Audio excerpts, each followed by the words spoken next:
విచారించాను. అదే సత్యాధికారి గారిని కలిసాము.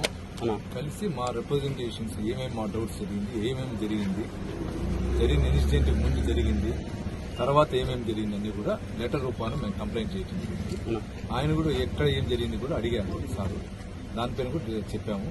మా దగ్గర ఉన్న ఎవిడెన్సెస్, మా దగ్గర ఉన్న సంబంధించిన ఇవన్నీ కూడా మొత్తం ఒక లెటర్ రూపాన సార్ గారికి కూడా ఇవ్వడం జరిగింది. అన్న మిమ్మల్ని వాళ్ళు సుత్తితో కొట్టారు అని వాళ్ళు కొట్టలేదని చెప్పారు. అంటే వీళ్ళకు అదే మెమరం ఇచ్చారంట. దాని మీద ఏమంటారు?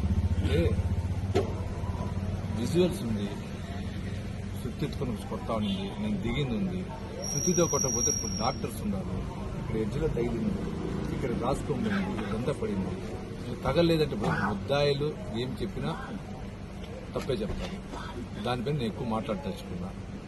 న్యాయ వ్యవస్థ ఉంది, పోలీసు అధికారులు ఉన్నారు, దానిపైన ఒక దర్యాప్తు ముందు వేశారు.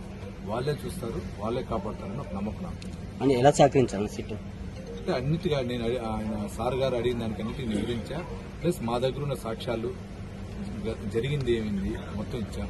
ప్రతి ఒక్కదానికి ఎవిడెన్స్ ఇచ్చాం. మేము అడిగింది ఒకటే, వీళ్ళ వెనకాలన్న మూల పురుషులు ఎవరు దాన్ని పరిశీలించండి.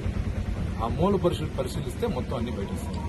అన్న కొన్ని గ్రామాలకు వెళ్ళారు, అక్కడ ఏమి విచారించని చెప్పారు. కొన్ని గ్రామాలకు వెళ్ళారు ఈరోజు.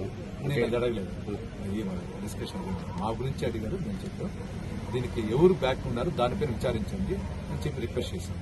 మన తిరుమలకు సంబంధించి తిరుమలలో బాలాజీ కాలనీకి సంబంధించి కొంతమంది అరెస్ట్ చేశారు, ముగ్గురిని, అంటే సంబంధం లేని కేసులో అనేసి వాళ్ళు. అది కూడా చెప్పాను సార్. అనామకులు కొందరు అరెస్ట్ చేశారంట అలిపిరి పోలీస్ స్టేషన్ లో. వాళ్ళకి సంబంధం లేదంట, ఒక నలుగురేమో. దాన్ని కూడా పరిశీలించండి అని చెప్పి చెప్పారు. దానికి సంబంధించిన అన్ని కూడా ఇచ్చారు. ఎందుకు ఎంటర్ చేయలేదు అనేది కూడా వాటిని మాట్లాడుతున్నారు.